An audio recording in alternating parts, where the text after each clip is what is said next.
Did you know that some everyday habits are actually speeding up your aging? The truth is, many routines that once kept us productive or secure can quietly harm our health, clarity, and independence as we age. But no one talks about them. By the time we realize it, we've already paid the price, whether it's in stiffness, fatigue, or missed appointments that leave us frustrated or even ashamed. In this video, we're going to explore 6 surprising things you should stop doing after 70, not because someone said so, but because letting go of these habits can open the door to a more energetic, capable, and enjoyable life. These aren't vague suggestions or unrealistic goals. They're common patterns that many older adults fall into without realizing it. The good news? Changing them now might just help you feel more like yourself again. Stay tuned until the end. You'll likely recognize a few of these habits in your own life, and you'll also walk away with simple ways to turn things around starting today. If you haven't subscribed yet, I highly recommend you do. Turn on the bell so you don't miss any of our videos. Your support helps us continue creating valuable content to inform and inspire you. Now, let's get into it. 1.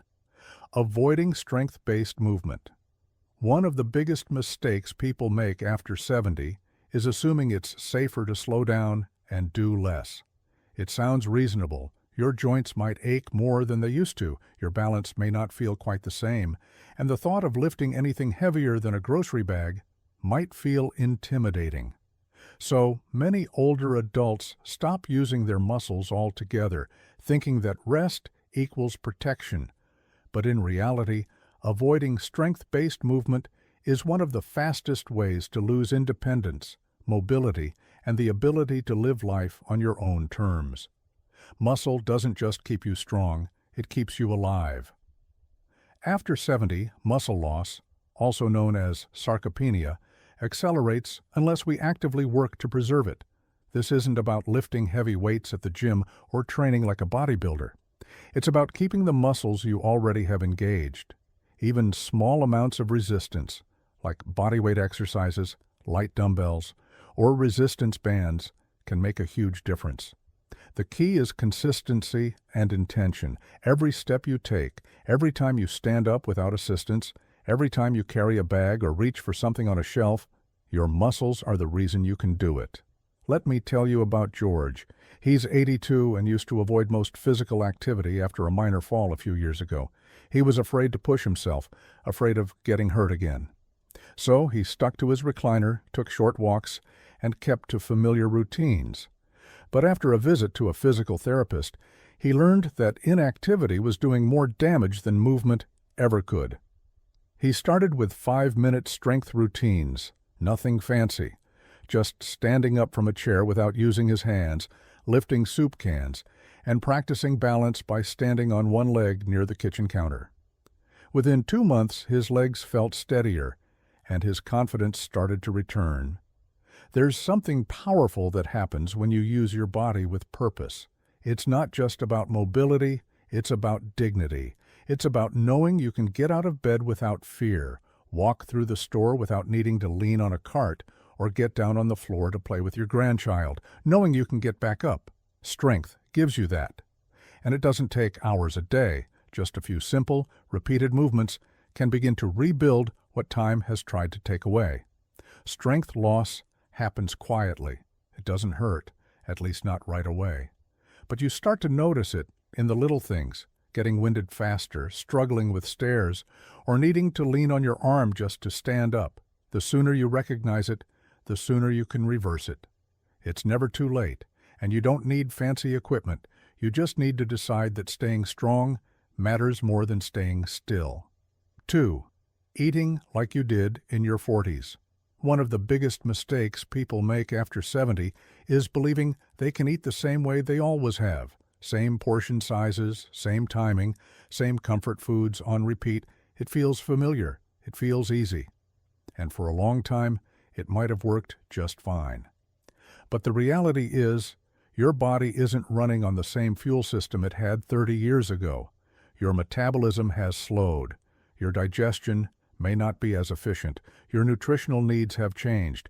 Yet many people continue eating out of habit instead of hunger. And that quiet mistake can lead to weight gain, sluggishness, and even blood sugar problems that sneak up on you. The truth is, after 70, every bite matters more. Your body doesn't need as much food as it used to, but it does need more of the right kinds of food. That means fewer large servings of heavy meats, starchy carbs, and processed snacks. More small, balanced meals with fiber-rich vegetables, lean proteins, healthy fats, and water-dense fruits. This isn't about starving yourself. It's about supporting your body, feeding it based on how it works today, not how it worked 30 years ago. Let me tell you about Helen. She's 75 and never thought much about her meals, 3 hearty ones a day, just like she always had. But over time, she started noticing changes. After dinner, she felt bloated. Her energy dropped in the afternoons. Her pants no longer fit the way they used to. Her doctor didn't scold her. He simply asked her to try something different, slightly smaller portions, more vegetables, and paying attention to when she actually felt full. Within a month, she wasn't just lighter, she felt clearer. Her sleep improved, and she said her mood lifted in ways she hadn't expected. This isn't about dieting, it's about adjusting. Just like you wouldn't wear the same shoes you wore in your 30s, your body doesn't benefit from the same eating patterns either. With age comes wisdom, and that includes wisdom about food. Eating less isn't about deprivation, it's about efficiency. It's about giving your body what it needs and letting go of the extras that only slow it down. When your meals are balanced and intentional, your body responds with more energy, sharper thinking, and steadier moods. And here's something that doesn't get said enough. It's okay to have new eating rules in this season of life. In fact, it's a sign of self-respect. You're not giving up the joys of food, you're giving yourself a better relationship with it. You're learning to notice what truly satisfies you, what supports your day, and what makes you feel your best. That kind of awareness isn't just healthy, it's freeing. If you're still watching this video and finding these insights valuable, comment number 2 below to let me know you're here. And if you haven't subscribed yet, I highly recommend you do. Turn on the bell so you don't miss any videos. Your support helps us continue creating valuable content to inform and inspire you. Now, let's move forward. 3. Pulling away from social connection. After 70, it's surprisingly easy to drift into isolation without even realizing it. You might stop going out as much, cancel plans more often, or convince yourself that staying home is just more comfortable. Sometimes it's due to physical limitations. Other times it's emotional. Maybe you feel like you don't have as much to contribute anymore, or perhaps people just don't reach out like they used to, so you quietly retreat. You tell yourself it's fine, that you enjoy the peace and quiet. But the truth is, social disconnection can do more harm to your health than you'd ever imagine. Loneliness isn't just a feeling, it's a health risk. Studies have shown that isolation in older adults can lead to depression, memory decline, and even a higher risk of heart disease. Your brain thrives on connection, and when you remove that steady interaction with others, your mind begins to turn inward in ways that aren't always helpful.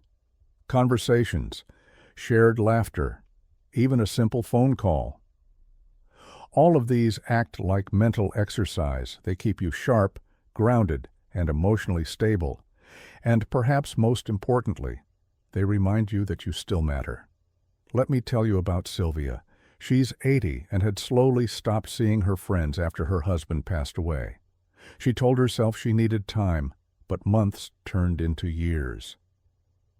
Her memory felt foggy. Her days all started blending together. Her motivation dropped. Her daughter encouraged her to attend a weekly senior yoga class, just for something to do. At first, Sylvia was hesitant, but when she went, what surprised her wasn't the exercise, it was the people. Sharing a joke before class, talking about their week afterward. It brought color back into her life. She hadn't even realized how much she'd missed it. This doesn't mean you have to join a bunch of clubs or force yourself into noisy events. It means finding small ways to stay connected. A weekly phone call, a regular walk with a neighbor, a church group, an online hobby community. These little interactions act like emotional vitamins. They keep your spirit nourished and remind you that you're not alone in this season of life. And the more connected you feel, the more resilient your body and mind become. The tricky part? Pulling away often feels safe. It's quiet, predictable. But there's a difference between enjoying solitude and living in isolation. One recharges you, the other slowly drains you. You have so much wisdom, warmth, and humor to share. And whether you realize it or not, people benefit from having you in their lives.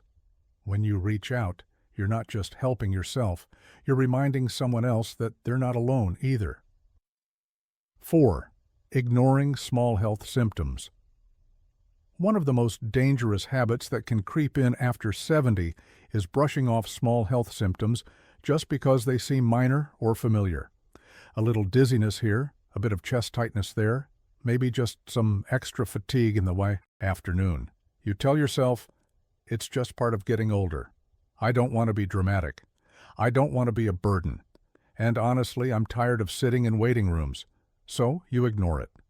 But ignoring small signs can be a big mistake, especially in your later years, when early detection can mean the difference between a quick fix and a serious issue. Your body speaks. Are you listening?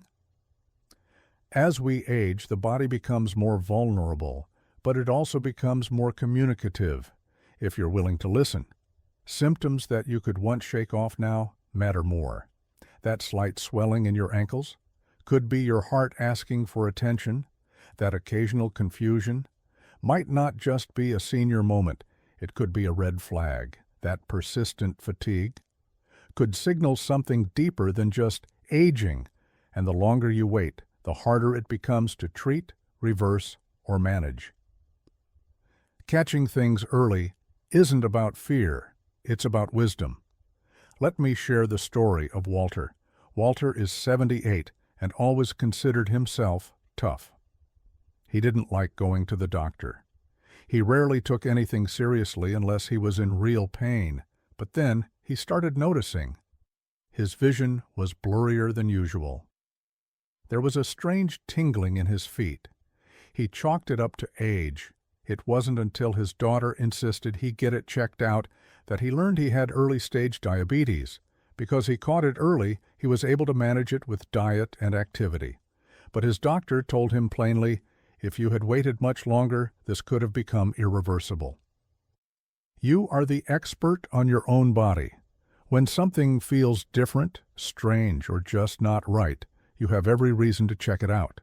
Not because you're weak, but because you're responsible.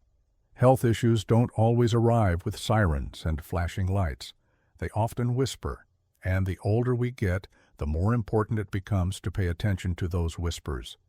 Responding quickly can mean checkmark, shorter recovery times, checkmark, fewer medications, checkmark, better overall outcomes. Trust your gut and speak up. This also means trusting your gut.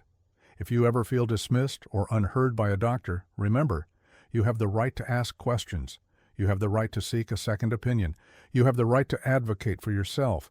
You've spent a lifetime looking out for others. Now it's time to apply that same care inward. Nobody else lives in your body. Nobody else knows how it feels from the inside. So if something doesn't feel quite right, speak up. If you're still watching this video and finding these insights valuable, comment number 4 below to let me know you're here. And if you haven't subscribed yet, I highly recommend you do.